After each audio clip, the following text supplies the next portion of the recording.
Bismillahirrahmanirrahim. Assalamualaikum warahmatullahi wabarakatuh. Selamat pagi, salam sejahtera bagi semuanya. Yang saya hormati Ibu Gusti Wulandari selaku dosen pengampu mata kuliah Ekonomi Manajerial kelas B, rekan-rekan berpikirku yang saya banggakan. Nah, sebelumnya perkenalkan, di sini kami dari kelompok 2 tepatnya. Di sini pada pagi hari ini kami akan mempresentasikan dan juga merekod hasil video dari kami yang berkaitan dengan game teori. Adapun pokok-pokok pembahasan tentunya nanti akan kita bahas secara lebih komprehensif. Ada poin pembahasan yang akan disampaikan oleh masing-masing rekan-rekan kami di sini. Adapun mungkin kalau boleh saya berikan gambaran sedikit kepada rekan-rekan sekalian terkait dengan pokok bahasan yang akan kami bahas. Yang pertama nanti akan kita memberikan gambaran kepada teman-teman sekalian terkait dengan pengambilan keputusan dalam kondisi konflik atau game teori. Nanti akan kita bahas secara lebih komprehensif sehingga teman-teman bisa memiliki pandangan dan juga membentuk konstruk berpikir. Itu yang pertama. Kemudian yang kedua, kita akan juga memberikan gambaran kepada teman-teman sekalian terkait dengan historical background. Nah, nanti kita akan memberikan gambaran secara lengkap di sana. Dan yang ketiga, ada manfaat teori permainan juga akan kita gambarkan sehingga teman-teman juga akan bisa memberikan pandangan terkait dengan penerapannya seperti apa, kemudian manfaatnya seperti apa.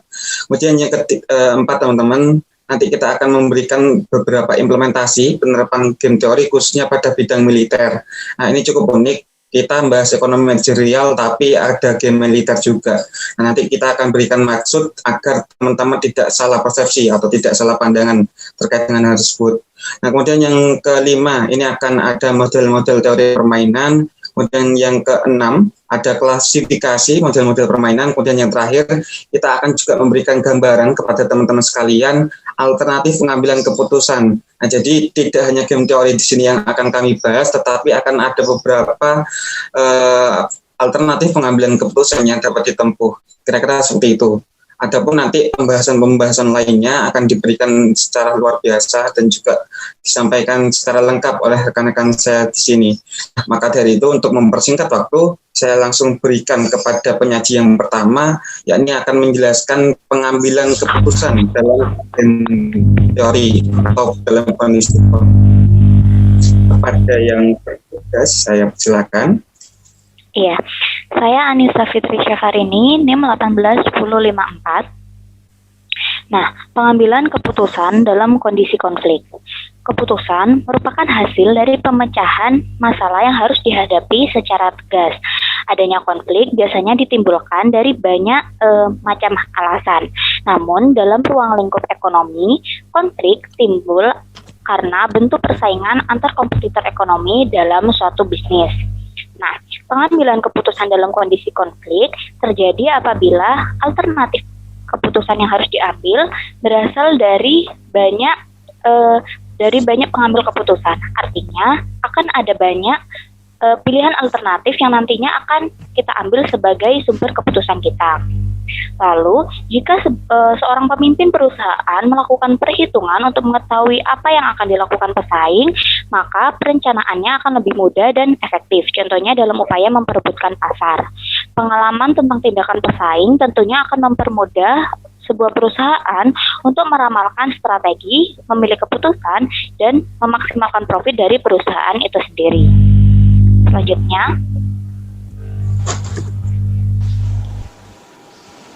Selanjutnya saya akan menjelaskan tentang historical background. Yang pertama ada teori permainan. Teori permainan sendiri adalah suatu pendekatan matematis untuk merumuskan situasi, persaingan dan konflik antara berbagai persaingan. Yang kedua, ada teori ini dikembangkan untuk menganalisa proses pengambilan keputusan dari situasi persaingan yang berbeda dan melibatkan dua atau lebih kepentingan. Yang ketiga, ada kepentingan-kepentingan yang bersaing dalam permintaan disebut pemain atau player. Anggapan yang digunakan adalah bahwa setiap pemain mempunyai kemampuan untuk mengambil keputusan secara bebas dan rasional. Selanjutnya ada teori permainan ini mulai dikemukakan oleh seorang ahli matematika Prancis yang bernama Emile Borel pada tahun 1921 dan kemudian John von Neumann, dan Oscar mengembangkan lebih lanjut sebagai alat untuk merumuskan perilaku ekonomis yang bersaing.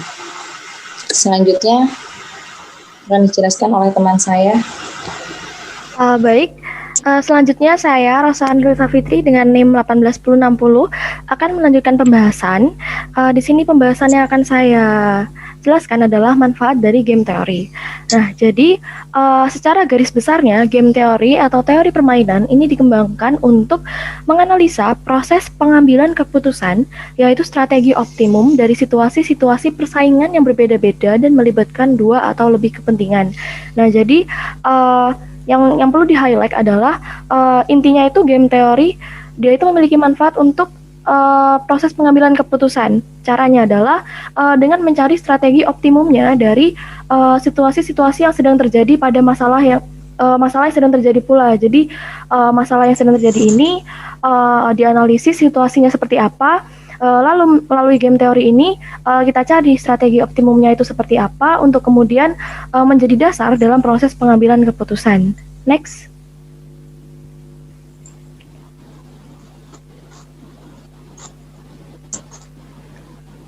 Next slide.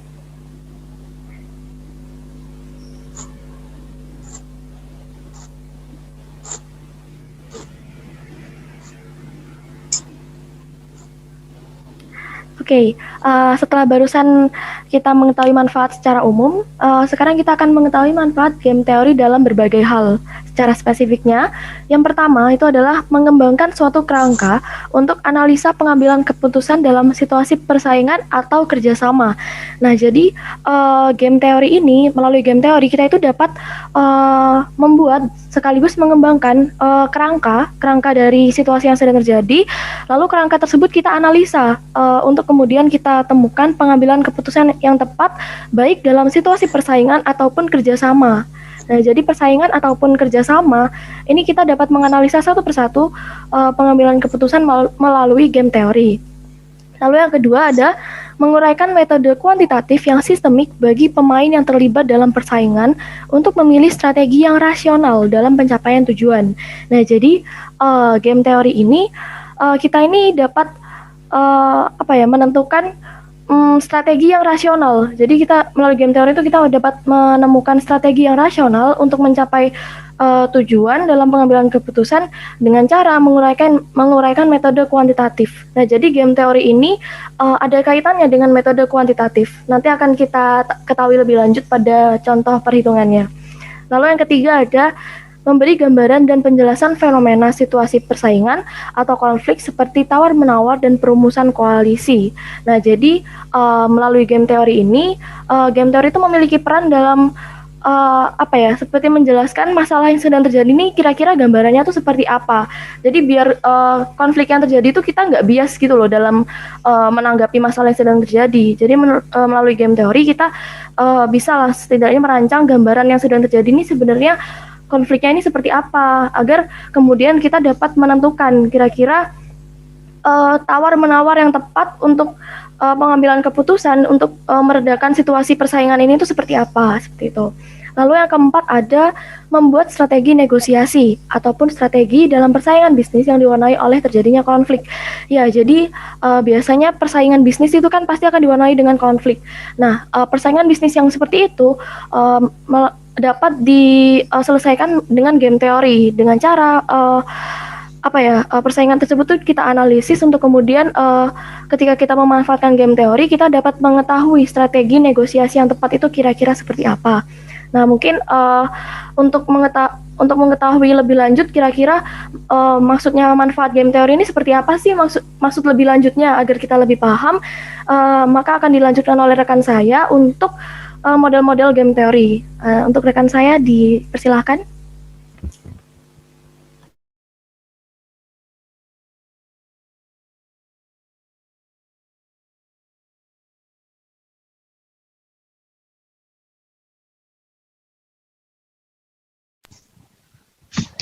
Oke. Nama saya Safit Ramadhani, NIM 1808 1020 1076. Nah, di sini saya akan menjelaskan tentang game teori pada pengaplikasiannya dalam bidang militer ya. Nah, itu ada yang namanya non-zero sum game, di mana situasi keuntungan dan kerugian agregat pihak-pihak yang berinteraksi bisa kurang dari atau lebih dari nol. Nah, game zero sum ini juga disebut game yang sangat kompetitif, sedangkan game non-zero sum itu bisa bersifat kompetitif, namun juga bisa bersifat non-kompetitif. Nah, poin-poin utamanya itu ada 3, yaitu pertama jumlah payoff tidak konstan, terus selama berjalannya permainan. Yang kedua, pemain dapat bekerja sama atau juga dapat bersaing. Terus yang ketiga yaitu mendapatkan informasi lebih dapat membahayakan seorang pemain. Nah, bisa di next. Dan untuk contohnya ada ini dari non zero sum game itu ada Battle of Seconds, terus Chicken Run, terus yang ketiga contoh dari non zero sum game itu ada Prisoner Dilemma. Mungkin bisa dijelaskan oleh teman saya selanjutnya.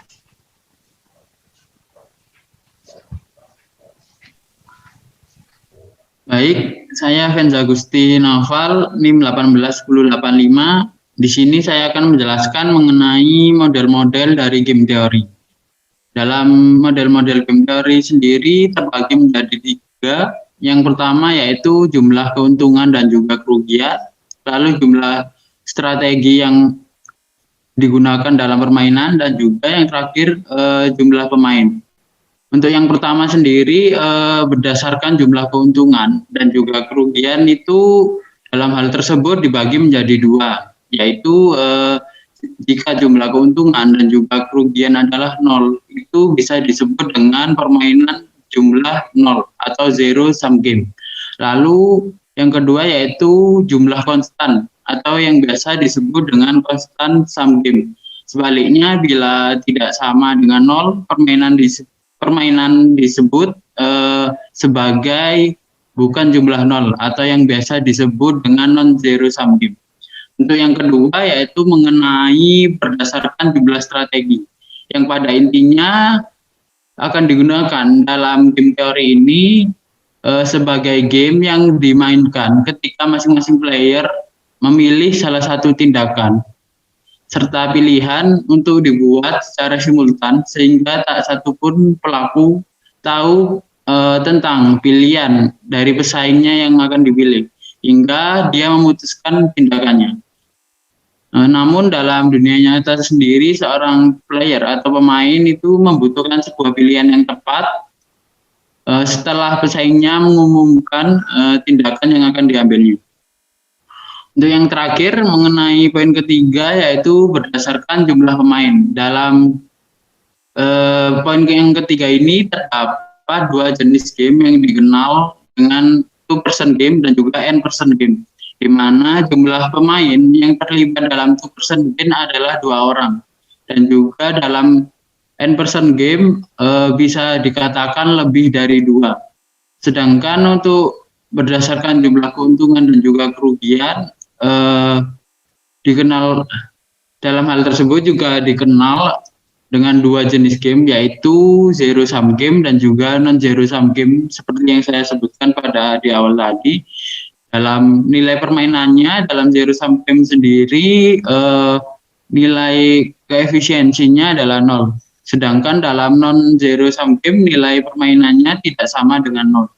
Kemudian dalam 2-person game bisa disebut sebagai sebuah game teori dengan jumlah 0 dari 2 pemain, dan juga merupakan suatu interaksi antara 2 pemain yang saling bersaing terhadap masing-masing kepentingan dan juga tujuan orang tersebut. Nah, dalam keuntungannya sendiri bisa didapat oleh salah satu pemain, yaitu dengan kekalahan bagi pemain lainnya, sehingga bila dijumlahkan akan sama dengan 0. Misalnya seperti salah satu pemain mendapatkan keuntungan sebesar 10 poin, berarti pemain lainnya mengalami kekalahan sebesar minus 10 poin, atau kebalikan dari yang didapat oleh pemain tersebut. Next. Untuk berikutnya mengenai contoh penerapannya, yaitu bila jumlah pemain adalah 2, maka permainan tersebut bisa dikatakan sebagai permainan 2 pemain. Jika jumlah keuntungan dan juga kerugian adalah 0, disebut sebagai permainan dengan jumlah 0. Sebaliknya, bila tidak sama dengan 0, permainan disebut dengan permainan bukan jumlah 0, yang seperti saya sebut tadi, yaitu dengan non-zero sum game.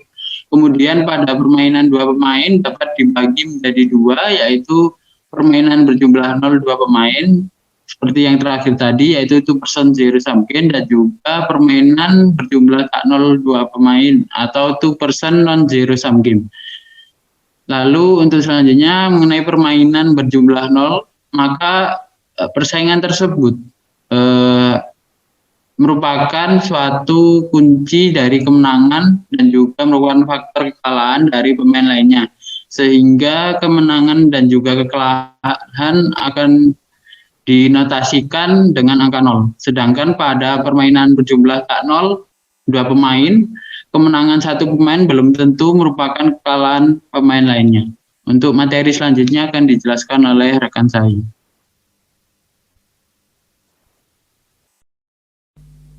Baik, di sini saya akan melanjutkan pembahasan. Di sini masih sama seperti pembahasan rekan saya Venza sebelumnya, yakni terkait klasifikasi model-model permainan. Nah, jadi model-model permainan kan tadi ada banyak jenisnya. Nah, ternyata dalam game teori model-model permainan ini tuh ada klasifikasinya. Seperti sebelumnya sama, klasifikasinya itu ada 3. Yang pertama ada berdasarkan jumlah pemain, yang kedua berdasarkan jumlah keuntungan dan kerugian, yang ketiga berdasarkan jumlah strategi. Jadi yang pertama berdasarkan jumlah pemain, ya ini yang A 2 pemain, yang B N pemain. Nah, jadi kan sudah dijelaskan sebelumnya kalau di sini berdasarkan jumlah pemain, yang pertama ada 2 pemain, yang B ini N pemain, maksudnya N ini tuh adalah notasi banyaknya pemain, itu ada berapa banyak. Nah, terus kenapa kok di sini hanya ada 2 pemain atau lebih? Ya karena game teori ini dapat dilakukan jika pemainnya itu minimal ada 2. Mengingat game teori ini kan ada hubungannya dengan persaingan atau kerjasama. Nah, tentunya kan kejadian ini pasti kan tidak mungkin terjadi jika hanya ada 1 orang kan. Pasti kan minimal paling tidak ada 2. Nah, maka dari itu alasan kenapa klasifikasi model permainan ini berdasarkan jumlah pemain hanya ada 2 pemain atau lebih. Lalu yang kedua ada berdasarkan jumlah keuntungan dan kerugian. Yang pertama berjumlah 0 bila keuntungan plus kerugian sama dengan minus atau 0. Nah, jadi kejadian ini tuh terjadi jika keuntungan atau kerugiannya pemain itu sama dengan keuntungan atau kerugiannya pemain lain. Nah, jadi keuntungan atau kerugiannya antar pemain ini tuh imbang. Nah, makanya ketika kondisi ini terjadi, permainan ini tuh bisa disebut dengan permainan konstan. Nah, lalu yang B ada berjumlah bukan 0.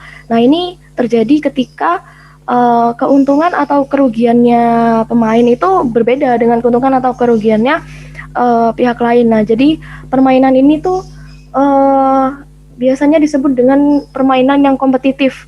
Nah, lalu yang ketiga ada berdasarkan jumlah strategi. Yang A ada berjumlah 2 strategi, yang B berjumlah M strategi. M di sini adalah notasi banyaknya strategi. Nah, jadi sudah dijelaskan sangat lengkap oleh rekan saya sebelumnya, jadi mungkin bisa kita next. Oke, di sini ada ketentuan-ketentuan dasar dalam permainan. Nah, ketentuan-ketentuan dasar ini juga bisa dikatakan sebagai pedoman dalam game teori ini. Jadi, angka-angka dalam matriks payoff atau matriks permainan ini menunjukkan hasil dari strategi permainan yang berbeda. Nah, jadi dalam permainan 2 pemain jumlah 0 ini, bilangan positif itu menunjukkan keuntungan bagi pemain baris dan negatif ini merupakan kerugian dari pemain kolom. Nah, jadi bisa kita lihat di tabel ini. Di sini kan ada perusahaan A di bagian baris dan di bagian kolom ada perusahaan B. Nah, jadi cara bacanya seperti ini. Ketika perusahaan A melakukan potongan harga sebesar ketika perusahaan A melakukan potongan harga, maka perusahaan A ini akan mendapatkan keuntungan sebesar 8%. Nah, jadi keuntungannya itu akan meningkat sebanyak 8%. Nah, sebaliknya, ketika perusahaan B melakukan perbaikan mutu, nah ternyata perusahaan B ini akan merugi sebanyak 8%. Nah, begitu juga untuk baris iklan gencar. Jadi ketika perusahaan A ini menggencarkan iklan, nah maka keuntungannya itu akan meningkat sebesar 7%. Sebaliknya perusahaan B ketika melakukan perbaikan mutu, maka ia akan merugi sebesar 7%. Nah, untuk perluasan distribusi, iklan gencar, dan lain-lain itu cara bacanya sama. Jadi bisa kita next. Oke, ketentuan-ketentuan dasar selanjutnya, di sini yang pertama, strategi dikatakan dominan bila setiap payoff dalam strategi adalah superior terhadap setiap payoff yang berhubungan dalam strategi alternatif. Lalu yang kedua adalah suatu strategi optimal adalah rangkaian kegiatan atau rencana yang menyeluruh yang dapat menyebabkan seorang pemain dalam posisi yang paling menguntungkan tanpa memperhatikan kegiatan-kegiatan pesaingnya. Lalu yang ketiga, tujuan model permainan ini adalah mengidentifikasi strategi atau rencana optimal untuk setiap pemain. Nah, jadi tujuannya tuh masih selaras juga dengan manfaat game teori yang sudah saya jelaskan tadi. Mungkin ketentuan-ketentuan dasar ini kalau kita membaca teorinya saja agak bingung ya, maksudnya kira-kira gimana sih. Nah, mungkin nanti akan lebih paham ketika rekan saya akan membahas tentang contoh kasusnya. Next. Oke, di sini ada solusi optimal lainnya dalam game teori, ya ini adalah two-person zero-sum game. Nah, di sini dalam two-person zero-sum game itu ada dua jenis permainan. Yang pertama ada strategi murni atau pure strategy game. Yang kedua ada strategi campuran atau mixed strategy game. Nah, jadi strategi murni ini adalah strategi di mana setiap pemain ini hanya menjalankan strategi tunggal, jadi hanya ada satu strategi. Dan strategi ini tuh digunakan untuk jenis permainan yang optimalnya itu mempunyai saddle point. Nah, saddle point ini adalah semacam titik keseimbangan antara nilai permainan antara kedua pemain. Lalu yang kedua ada strategi campuran. Strategi campuran ini adalah strategi di mana kedua pemain ini menjalankan strategi yang berbeda-beda, dan strategi ini digunakan untuk mencari solusi optimal dari kasus game teori yang mana kasusnya ini tidak mempunyai saddle point. Nah, jadi kebalikannya untuk strategi murni kan kasusnya itu punya saddle point. Untuk strategi campuran ini tidak mempunyai saddle point. Nah, untuk lebih jelasnya akan dilanjutkan oleh rekan saya. Silakan. Baik, saya Vinta Oktamira Hapsari, NIM 181091 akan menjelaskan tentang contoh kasus atau pengaplikasian dari kasus strategi murni dan strategi campuran bagi suatu perusahaan. Yang pertama adalah kasus strategi murni. Bisa kita misalkan ada dua perusahaan, yang pertama perusahaan A dan perusahaan B. Nah, perusahaan A ini dia memiliki dua buah strategi. Yang pertama strategi S1 itu harganya murah. Nah, yang kedua itu harga mahal. Nah, untuk perusahaan B, dia mengeluarkan 3 strategi. Yang pertama strategi harga murah, harga sedang, kemudian harga mahal. Nah, di mana kedua perusahaan ini tuh harus menentukan bagaimana strategi yang digunakan untuk mendapatkan hasil optimal. Jika keuntungannya diperoleh yang paling terbesar, jika kerugian itu diperoleh kerugian yang paling kecil. Next. Nah, bagaimana cara menentukannya? Nah, yang cara pertama adalah menggunakan maksimin atau menentukan nilai paling kecil dari baris S1 atau milik perusahaan A. Nah, dari baris S1 itu kan ada 1, 9, dan 2. Nah, yang paling kecil adalah 1. Maka kita pilih 1. Nah, untuk perusahaan A yang strategi S2 itu yang paling kecil nilainya adalah 4. Maka kita pilih 4. Nah, namun di antara 1 dan 4 ini kita pilih angka yang paling besar, yakni 4. Nah, langkah yang kedua kita milih untuk perusahaan B dengan teori dari minimax. Maka perusahaan B kan bentuknya kolom. Dari antara kolom S1 ini, angka 1 dan 8 yang terbesar adalah 8. Maka kita pilih angka 8. Untuk strategi S2, 9 dan 5. Yang terbesar adalah 9. Nah, untuk strategi S3, yang terbesar antara 2 dan 4 adalah 4, maka kita pilih 4. Nah, namun antara 8, 9, dan 4 ini kita pilih kerugian yang paling kecil, yaitu 4. Next. Nah, karena kita sudah memilih tadi antara maksimin dan minimax-nya, langkah selanjutnya ini kita menentukan saddle point-nya yang sudah dijelaskan tadi oleh Rosa atau nilai yang sama. Nah, nilai yang sama antara perusahaan A dan B tadi itu adalah nilai 4.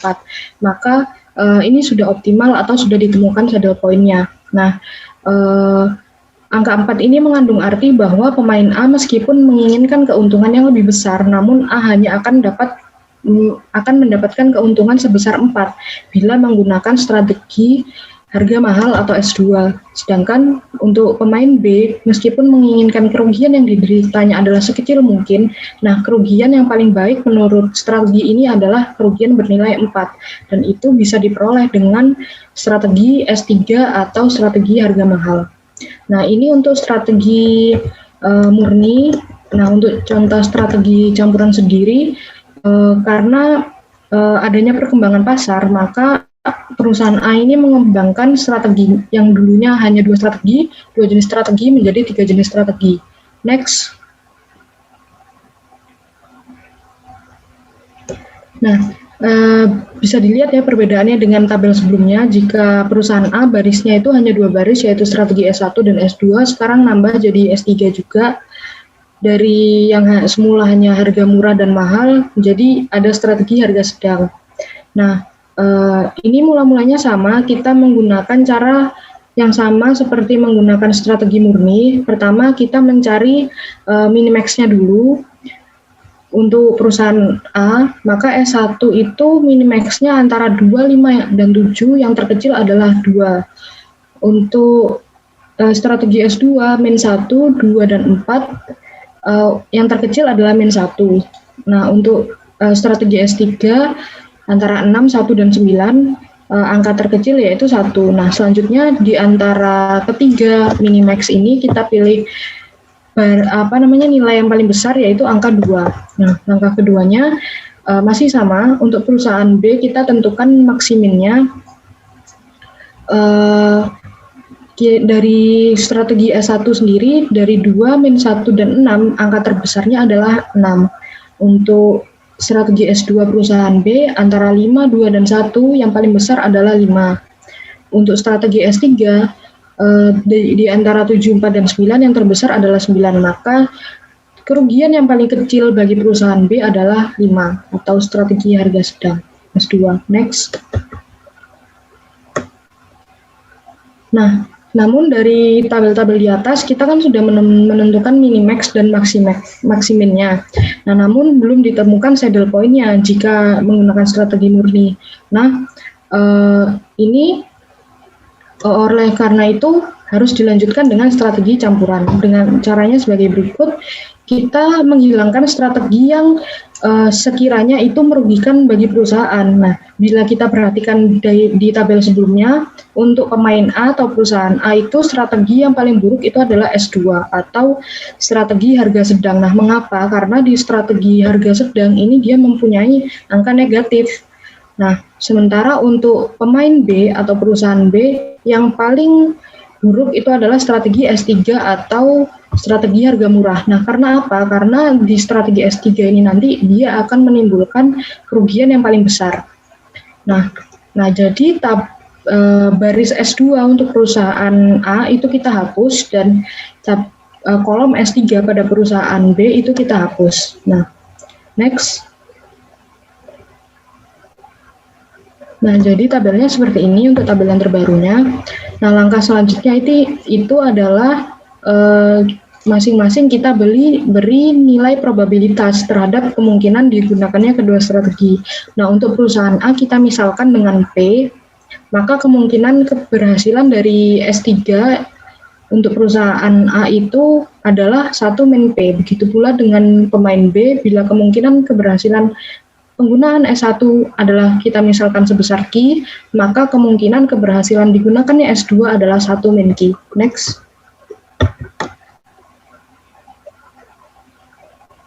Nah, langkah selanjutnya setelah kita misalkan nilai probabilitasnya adalah kita cari berapa sih besaran nilai probabilitasnya masing-masing perusahaan, dan untuk menentukan saddle point di antara kedua perusahaan ini. Nah, untuk perusahaan A sendiri, bila perusahaan A itu menggunakan strategi S1, maka perusahaan B meresponnya dengan strategi S1, maka kita hitungnya 2P plus 6 kali 1 min P. Nah, itu dari tabel S1-nya, kolom S1-nya perusahaan B. Nah, setelah kita hitung ditemukan 6 min P. Nah, bila apapun strategi yang digunakan oleh perusahaan A, maka perusahaan B harus meresponnya dengan strategi S2 juga. Nah, strategi S2 untuk perusahaan B itu adalah 5 kali P ditambah 1 kali 1 min P. Nah, itu juga diperoleh dari kolomnya perusahaan B. Nah, setelah kita hitung ditemukan hasilnya adalah 1 plus 4P. Nah, bila hasil kedua persamaan itu digabung, maka kita temukan nilai P-nya adalah senilai dengan 0,625. Nah, jika kita sudah menemukan nilai P-nya, maka kita bisa menghitung 1 min P. 1 min P itu sendiri bernilai 0,375, sehingga nilai probabilitas dari strategi S1 dan S3 milik perusahaan A adalah sebesar berikut. Next. Nah, ini adalah perhitungan keuntungan yang diinginkan oleh perusahaan A jika masing-masing menggunakan strategi S1 dan S3. Yang pertama, untuk persamaan 1, dimasukkan karena nilai P-nya tadi udah ketemu ya, 2 kali 0,625 ditambah 6 kali 1 min P itu juga kita sudah temukan di slide sebelumnya sebesar 0,375, sama dengan 3,5. Nah, kita lakukan hal yang sama pada persamaan kedua untuk perusahaan A dan ditemukan juga sebesar 3,5. Nah, keduanya ini menghasilkan keuntungan yang diharapkan adalah sama, yakni sebesar 3,5. Jadi sudah kita temukan strategi yang paling optimal bagi perusahaan A adalah strategi S1 dan S3 karena memiliki keuntungan yang sama besar. Nah, itu untuk perhitungan perusahaan A. Untuk perhitungan perusahaan B, bila apapun strategi yang digunakan perusahaan B, maka perusahaan A harus merespon dengan strategi S1. Strategi S1 itu nilai probabilitasnya 2Q ditambah 5 kali 1 min Q. Nah, itu dari baris S1 itu tadi. Kemudian setelah dihitung, ditemukan sebesar 5 min 3P. Nah, kemudian bila apapun strategi yang digunakan B, perusahaan A meresponnya dengan strategi S3.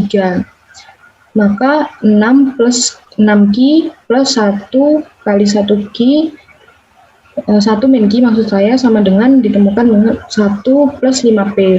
Nah, bila kedua hasil persamaan ini digabung, maka ditemukan Q-nya adalah sebesar 0,5. Dan apabila Q sama dengan 0,5, maka nilai 1 min Q-nya bisa kita temukan sebesar 0,5 pula. Maaf, itu ada kesalahan penulisan, harusnya Q. Sehingga kedua nilai probabilitas untuk S1 dan S3 milik perusahaan B, nilainya apabila nilai probabilitas tersebut dimasukkan dalam kedua persamaan di atas, maka kerugian minimal yang akan diterima oleh perusahaan B adalah sebesar, untuk persamaan 1 kita masukkan 2Q plus 5 kali 1 min Q, 2 kali Q-nya tadi sudah ketemu sebesar 0,5 ditambah dengan 5 kali 1 min Q tadi juga sebesar 0,5 ditemukan sebesar 3,5. Nah, untuk persamaan kedua kita lakukan hal yang sama dan juga ditemukan sebesar 3,5. Next.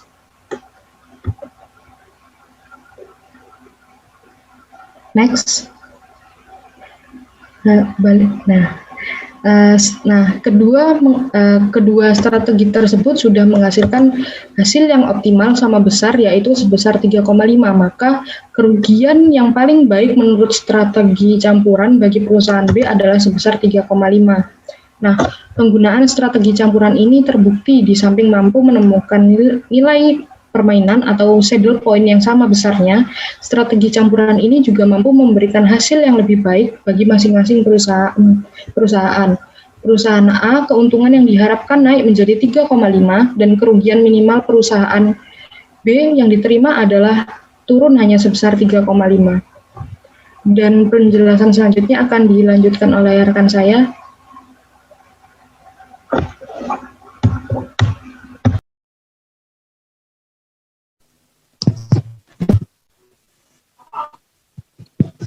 Baik, selanjutnya adalah model sikap Fishbein. Model ini dikembangkan oleh Martin Fishbein dan Alhazen dan Azen seperti yang dikutip oleh Schiffman dan Knuth, yang mengungkapkan mengenai sikap seseorang terhadap suatu objek seperti produk yang memiliki banyak atribut.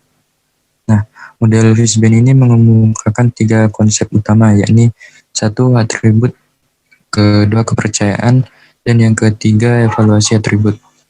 Yang pertama yakni atribut. Atribut adalah karakteristik dari objek sikap. Komponen atribut yang digunakan adalah model, nyaman, harga, mudah dicari, warna, dan kemasan. Selling belief adalah kepercayaan konsumen bahwa produk memiliki berbagai atribut, sering disebut sebagai atribut objek belief. Yang kedua adalah evaluasi atribut. Evaluasi atribut adalah evaluasi baik atau buruknya suatu atribut. Ini menggambarkan pentingnya suatu atribut bagi konsumen. Konsumen akan mengidentifikasi atribut-atribut atau karakteristik yang dimiliki oleh objek yang akan dievaluasi. Dan yang ketiga adalah kepercayaan. Kepercayaan adalah kekuatan kepercayaan bahwa suatu produk memiliki atribut tertentu. Konsumen akan mengungkapkan kepercayaan terhadap berbagai atribut yang dimiliki suatu merek dan produk yang dievaluasinya. Next.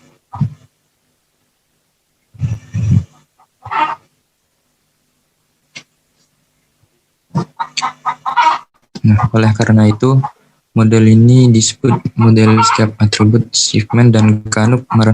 Martin Fishbein menggunakan model-model yang menarik bagi penelitian konsumen ataupun praktisi, karena model ini menjelaskan sikap konsumen dalam memilih atribut produk dan keyakinan terhadap produk.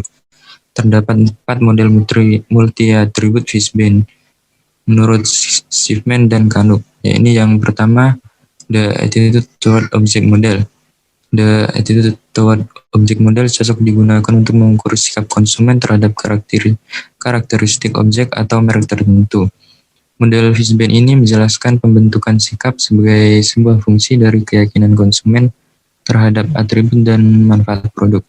Dijelaskan bahwa sikap attitude terhadap sebuah objek tergantung pada keyakinan atau belief bahwa objek tersebut mempunyai atribut tertentu dan evaluasi dari atribut produk dengan atribut berjumlah tertentu. The attitude toward object model ini memungkinkan pemasar untuk menentukan kekuatan dan kelemahan merek mereka terhadap merek kompetitor dengan cara menentukan bagaimana konsumen mengevaluasi merek berdasarkan atribut produk. Dan yang kedua adalah the attitude toward behavior model. The attitude toward behavior model ini lebih menggambarkan sikap individu terhadap perilaku atau tindakan pada suatu objek daripada sikap terhadap objek itu sendiri. Kelebihan model ini dibandingkan dengan attitude toward object model yakni bahwa model ini lebih dilihat hubungannya dengan perilaku aktualnya. Dan yang ketiga adalah the theory of reason action. Model ini merupakan bagian dari model sikap multi-atribut yang membahas hubungan antara sikap, norma subjektif, minat berperilaku, dan perilaku. Menurut Darmesta 1992, sikap dan norma subjektif akan mempengaruhi minat konsumen untuk membeli dan kemudian minat membelinya yang akan mempengaruhi atau menimbulkan perilaku membeli di waktu yang akan datang. Model ini menerangkan bahwa perilaku dipengaruhi oleh minat berperilaku. Minat berperilaku dipengaruhi oleh sikap dan norma subjektif. Selanjutnya, sikap dipengaruhi oleh dua variabel, yakni keyakinan penting yang dipegang konsumen dan evaluasi tentang akibat dari keyakinan penting dengan sejumlah atribut tertentu. Norma subjektif dipengaruhi oleh dua variabel, yakni keyakinan normatif konsumen terhadap orang lain atau referen dan motivasi konsumen untuk menuruti pengaruh referen dengan referen lain sejumlah tertentu. Fishbein dan Azen menyimpulkan bahwa sikap seseorang terhadap sesuatu perilaku dapat diperkirakan dengan mengalihkan evaluasi dari masing-masing konsekuensi perilaku dengan probabilitas subjektif untuk melakukan perilaku yang akan menunjukkan konsekuensi tersebut dan kemudian menjumlahkan keseluruhan hasil perkalian yang diperoleh. Dan yang keempat adalah the theory of planned behavior. The theory of planned behavior tidak hanya menekankan pada rasionalitas perilaku seseorang, tetapi juga bahwa tindakan yang ditargetkan berada dalam kontrol kesadaran orang tersebut. Namun dalam kenyataannya, beberapa perilaku tidak dalam kontrol penuh orang itu. Oleh karena itu, Azen menyempurnakan model dasar tersebut dengan cara memperluas atau menambahkan variabel baru untuk memberikan perhatian dan konsep kemajuan itu sendiri. Baik, selanjutnya akan dilanjutkan oleh rekan saya. Baik, terima kasih sebelumnya. Di sini saya akan melanjutkan penjelasan dari apa yang tadi sudah disampaikan oleh rekan saya, karena saya kira untuk game teori sudah tuntas dibahas oleh rekan-rekan saya yang sebelumnya. Nah, maka untuk sesi ini kita akan memberikan gambaran kepada teman-teman sekalian terkait dengan alternatif pengambilan keputusan. Adapun beberapa alternatif pengambilan keputusan yang dapat ditempuh adalah salah satunya tadi juga sudah dijelaskan oleh Mas Kukuh. Maka dari itu, saya Muhammad Dito Pertama dengan NIM 1808110201105 akan memberikan gambaran kepada teman-teman sekalian terkait dengan decision tree.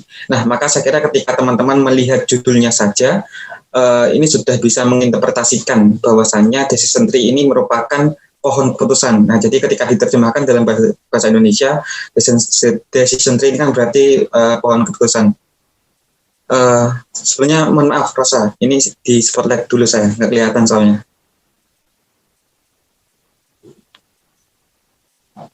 Sudah. Ya, jadi itu teman-teman. Jadi mohon maaf ada sedikit kendala teknis. Kemudian untuk decision tree sendiri, kalau boleh saya berikan gambaran kepada teman-teman sekalian, merupakan salah satu metode klasifikasi yang menggunakan representasi suatu struktur pohon yang berisi alternatif untuk pemecahan suatu masalah. Nah, jadi untuk decision tree atau pohon keputusan ini adalah metode klasifikasi yang digunakan untuk bisa menggambarkan. Jadi pada saat pengambilan keputusan nanti ini diberikan gambaran suatu bagan yang isinya adalah kurang lebih suatu alternatif yang kemungkinan terjadi. Jadi biasanya ketika kita mengambil suatu keputusan, maka di sana akan ada risiko yang mengikuti, akan ada probabilitas yang akan menyertai suatu pengambilan keputusan yang ada. Nah, maka dengan ini gunanya pohon keputusan adalah untuk bisa mengklasifikasikan alternatif tersebut, memungkinkan apa yang akan terjadi ketika kita mengambil suatu keputusan A misalnya. Kita mengambil keputusan B, apa yang terjadi. Nah, sehingga dengan adanya klasifikasi ini akan lebih mempermudah nantinya untuk bisa mengetahui apa saja sih dampak-dampak yang akan terjadi. Nah, kemudian yang kedua, menunjukkan faktor-faktor yang mempengaruhi hasil alternatif dari keputusan tersebut disertai dengan estimasi hasil akhir. Nah, bila kita mengambil suatu keputusan tersebut. Nah, maka tadi sudah saya jelaskan juga di awal bahwasanya memang ketika kita memberikan gambaran dengan pohon keputusan ini, nantinya akan ada beberapa faktor yang menyertai. Nah, akan hal tersebut akan digambarkan dengan berupa bagan. Nah, ini akan lebih mempermudah untuk bisa menginterpretasikan sebetulnya apa sih keputusan-keputusan yang ada, kemudian disertai dengan turunan-turunan kemungkinan yang akan terjadi. Nah, kemudian yang ketiga, teman-teman sekalian, peranan pohon keputusan ini adalah sebagai decision support tools untuk membantu manusia dalam mengambil suatu keputusan. Nah, maka ketika dua komponen tadi, ya artinya adalah alternatif yang terjadi, entah itu dampak baik ataupun buruk, ini akan tergambarkan di sini. Maka untuk peranan pohon keputusan di sini adalah untuk bisa membantu manusia khususnya, atau membantu person di sini, untuk bisa mengetahui, sebagai alat, sebagai tools di sini, seperti itu, guna menunjang suatu keputusan yang mereka ambil. Nah, kemudian hasil dari teknik decision tree adalah sebuah ilustrasi pohon keputusan. Melalui ilustrasi ini diperoleh visualisasi dari sebuah keputusan atau peristiwa utama mengenai tingkat kemungkinan dan konsekuensi untuk setiap alternatif keputusan serta beberapa asumsi yang mungkin terjadi. Nah, saya kira ini sudah saya bahas di atas, sehingga secara singkat saja memang dua hal tersebut divisualisasikan. Lalu kemudian tentunya akan diberikan beberapa pertimbangan-pertimbangan yang bisa mengasumsikan kedua alternatif tersebut, sehingga nantinya akan dipilih alternatif yang memiliki resiko terkecil. Kira-kira seperti itu, teman-teman sekalian. Nah, kemudian untuk yang selanjutnya, di next saja untuk slide-nya.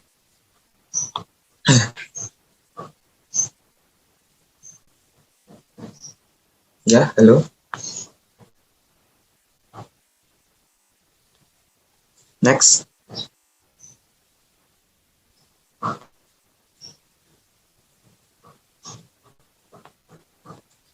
Nah, baik. Kemudian manfaat, teman-teman sekalian. Kelebihan.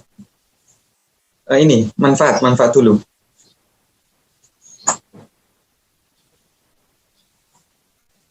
Ya, manfaat pohon keputusan atau decision tree. Nah, melakukan breakdown proses pengambilan keputusan yang kompleks menjadi lebih simpel, sehingga orang mengambil keputusan akan lebih menginterpretasikan solusi dari permasalahan. Nah, kemudian konsep yang digunakan oleh decision tree adalah mengubah data menjadi suatu keputusan dan aturan-aturan keputusan atau rule. Nah, mungkin saya berikan gambaran sedikit di sini. Jadi memang ketika tadi sudah saya paparkan di awal bahwasanya pada pohon keputusan akan diberikan gambaran terkait dengan kemungkinan apa saja yang nantinya akan divisualisasikan dalam bentuk gambar. Nah, maka untuk manfaat dari pohon keputusan dari hal tersebut bisa kita simpulkan bahwasanya akan terjadi breakdown untuk melakukan breakdown sehingga orang dapat mengambil keputusan dengan baik. Nah, di sini breakdown di sini diberikan gambaran secara kompleks yang awalnya kompleks banget tuh pengambilan keputusan seperti apa, kemungkinan-kemungkinannya seperti apa, maka di sini akan diberikan gambaran secara lebih simpel dan juga konkret. Nah, maka gunanya adalah orang ini lebih mudah untuk menginterpretasikan apa sih solusi dari permasalahan yang ada, apa sih kemungkinan-kemungkinan yang ada ketika kita mengambil suatu keputusan A. Kira-kira seperti itu. Itu adalah manfaat dari pohon keputusan. Kemudian yang selanjutnya,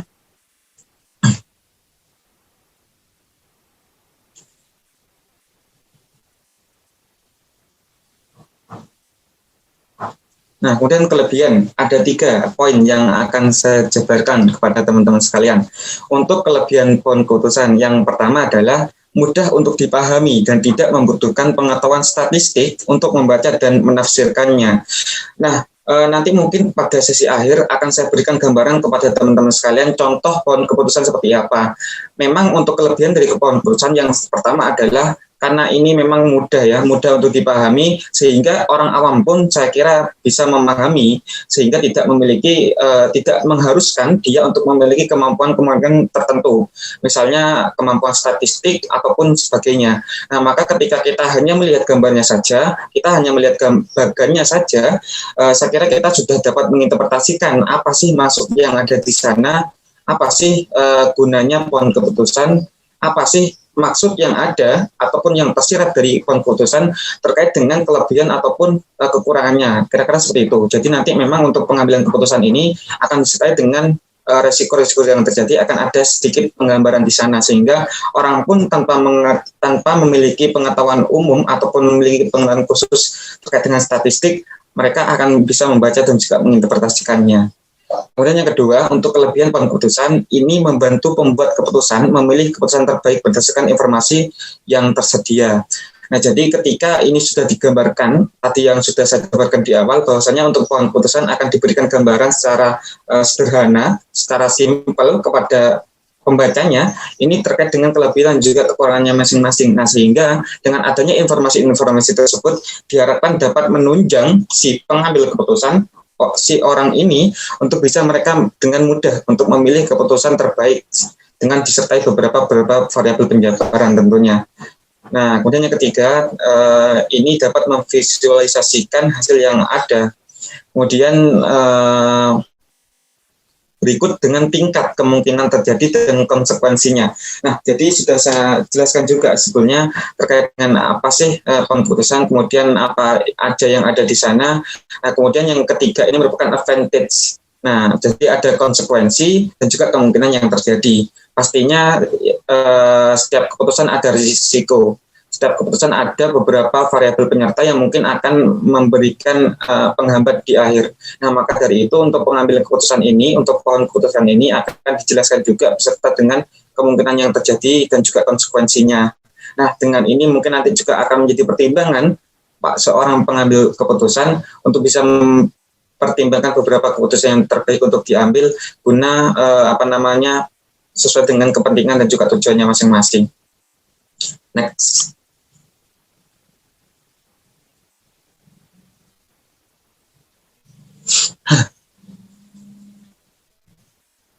Nah, oh iya, kekurangan.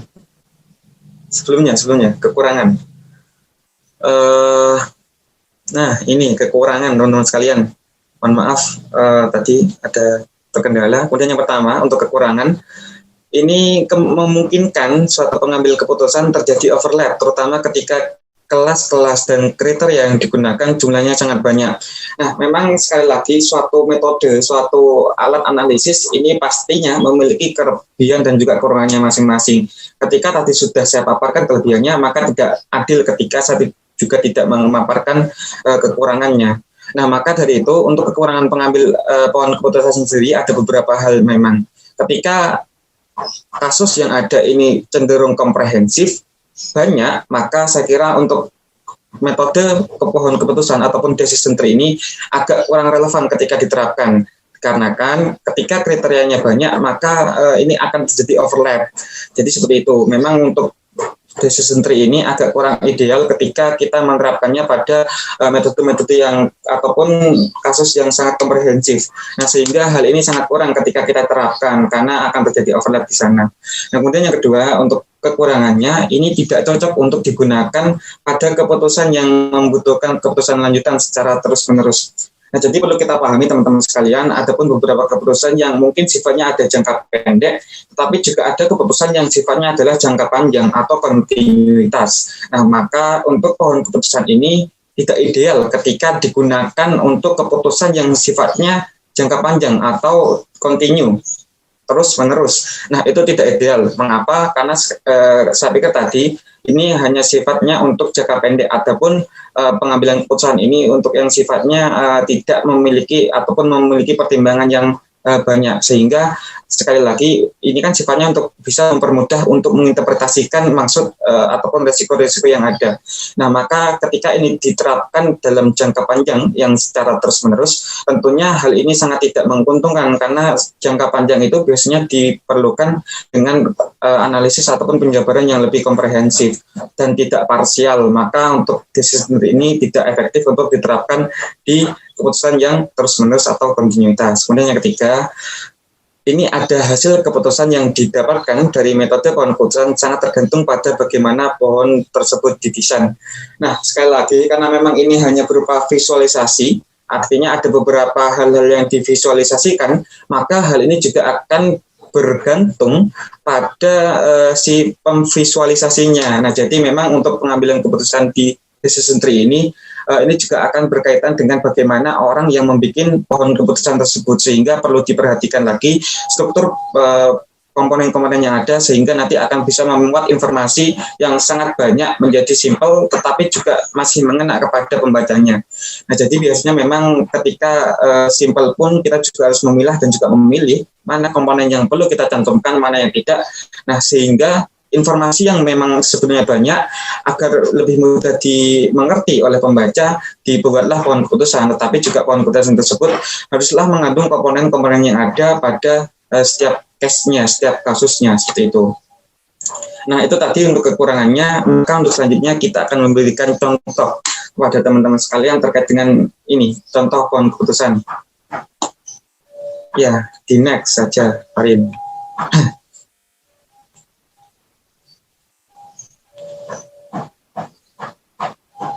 Nah, ini teman-teman contoh. Ketika tadi saya menjanjikan kepada teman-teman sekalian untuk memberikan contoh untuk decision tree ini, maka di sini saya akan memberikan contoh, salah satu contoh penerapan decision tree pada suatu ini, hanya mengadakan rekrutmen di jurusan yang dibutuhkan. Nah, itu ada kasusnya.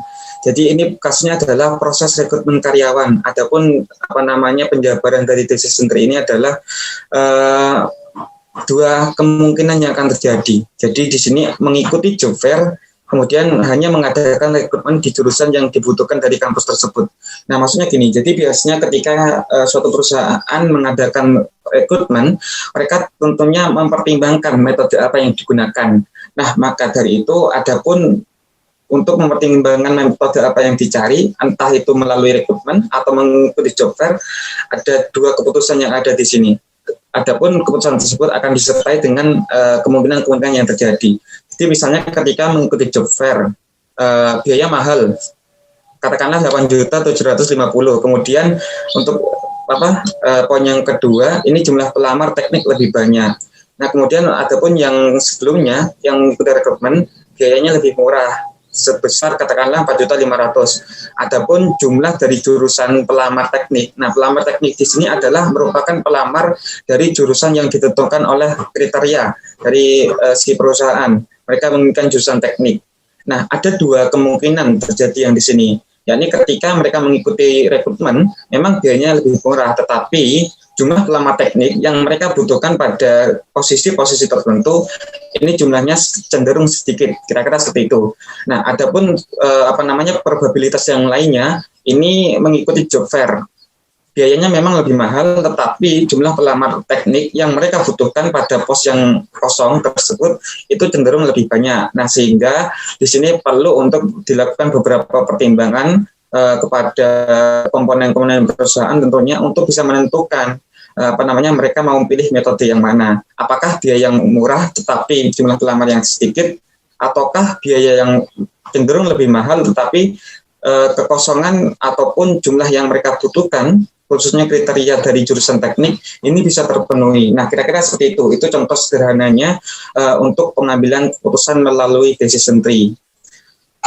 Nah, itu teman-teman sekalian untuk decision tree. Adapun nanti ada beberapa alternatif pengambilan keputusan lainnya akan dijelaskan oleh rekan saya tentunya. Terima kasih. Next saja. Nah, ini next, Anissa.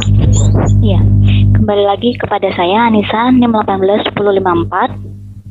Adapun tadi sudah dijelaskan oleh dua rekan saya banyak bahwa alternatif pengambilan keputusan sudah sangat jelas yang mengenai model Fishbane sama decision tree. Nah, selain dua model tadi juga terdapat banyak sekali alternatif model pengambilan keputusan. Antara lain yang pertama ada optimizing model atau the optimizing decision model. Nah, dalam model ini mereka menyusun alternatif dengan mempertimbangkan keuntungan dan kerugian dari setiap alternatifnya, serta hingga dampak dari kejadian apa saja yang dapat terjadi jika kita memilih alternatif tersebut. Nantinya akan muncul alternatif yang paling optimal dikarenakan telah dipertimbangkan secara matang keuntungan dan kerugiannya, serta kelebihan dan kekurangan dari setiap alternatifnya. Yang kedua, ada the intuitive model. Nah, model ini model pengambilan keputusan melalui intuisi. Jadi dengan proses alam bawah sadar yang biasanya timbul dari pengalaman seseorang yang terseleksi. Nah, di dalam model ini terdapat dua pendekatan. Yang pertama ada front end approach, yaitu pendekatan yang sangat menghindari model analisis secara sistematis.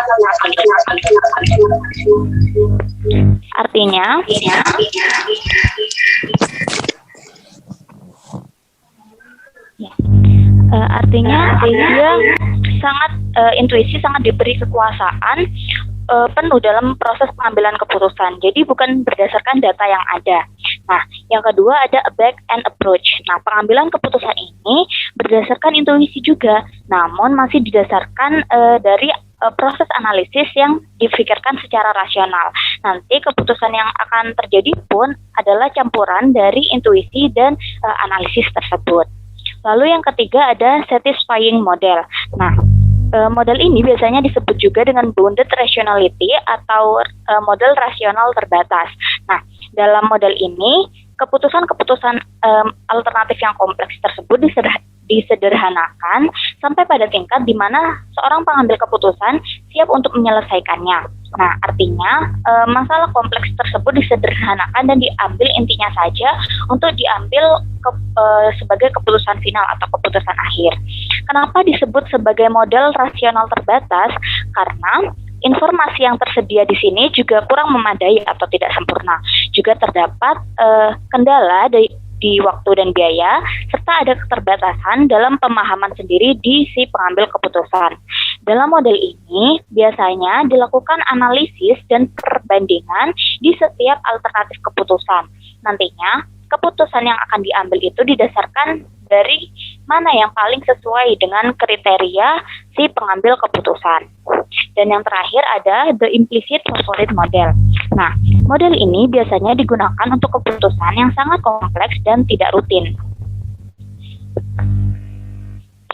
Model ini biasanya digunakan untuk keputusan yang sangat kompleks dan tidak rutin. Sebenarnya model ini hampir sama dengan satisfying model, yaitu dengan menyederhanakan masalah kompleks yang akan diambil intinya saja. Namun perbedaannya dengan satisfying model ini tidak melakukan analisis dan perbandingan di setiap alternatifnya. Jadi dari awal mereka sudah memiliki model alternatif favorit yang nantinya akan dijadikan sebagai keputusan final. Jadi tidak perlu dilakukan lagi analisis dan perbandingan dari alternatif yang ada, karena mereka sudah memiliki model yang ingin mereka gunakan. Seperti itu. Iya, sudah, next.